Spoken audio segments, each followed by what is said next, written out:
Welcome to right 6 మీడియా. అదిరిందయ్యా చంద్రం అన్నారాయన. మీ దూరదృష్టిని 20 ఏళ్ల క్రితమే గ్రహించాను అని కూడా అన్నారాయన. ప్రభుత్వ విధానాలు, కార్యక్రమాలు, వాటి అమలు తీరు మరింత బాగుందని కొనియాడారు.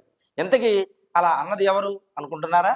ఎవరిని అనుకుంటున్నారా? ఎవరిని? మన ఆంధ్రప్రదేశ్ ముఖ్యమంత్రి నారా చంద్రబాబు నాయుడు. అలా అన్నది మరెవరో కాదు, bill gates foundation chairman bill gates. సోమవారం నాడు అమరావతి వచ్చిన బిల్ గేట్స్ తో బ్రేక్ఫాస్ట్ మీటింగ్ ఏర్పాటు చేశారు సీఎం చంద్రబాబు. టిఫిన్ చేసిన అనంతరం తిరుమల శ్రీ వెంకటేశ్వర స్వామి వారి చిత్రపటాన్ని బిల్ గేట్స్ కి బహుకరించి తిరుమల వైశిష్ట్యాన్ని వివరించారు చంద్రబాబు నాయుడు. అక్కడ నుంచి నేరుగా ఆర్టీజీ సెంటర్ కు బిల్ గేట్స్ ను తీసుకువెళ్లారు చంద్రబాబు నాయుడు. అక్కడ పాలనా వ్యవహారాలు, విపత్తుల్లో ప్రజలకు చేస్తున్న సేవలను పవర్ పాయింట్ ప్రజెంటేషన్ ద్వారా వివరించారు CM Chandrababu Naidu. Gates foundation భాగస్వామ్యంతో కుప్పంలో చేపట్టిన సంజీవిని ప్రాజెక్ట్ ఎంతవరకు వచ్చిందో కూడా వివరించారు సీఎం. చెప్పిందంతా సావధానంగా విన్న bill gates it's nice and good అన్నారు. పనిలో పనిగా డేటా లేక్, వాట్సాప్ గవర్నెన్స్ గురించి కూడా వివరించారు సీఎం చంద్రబాబు. చూపించిన రాజధాని మాస్టర్ ప్లాన్ చూసి బిల్ గేట్స్ సంతోషం వ్యక్తం చేశారు.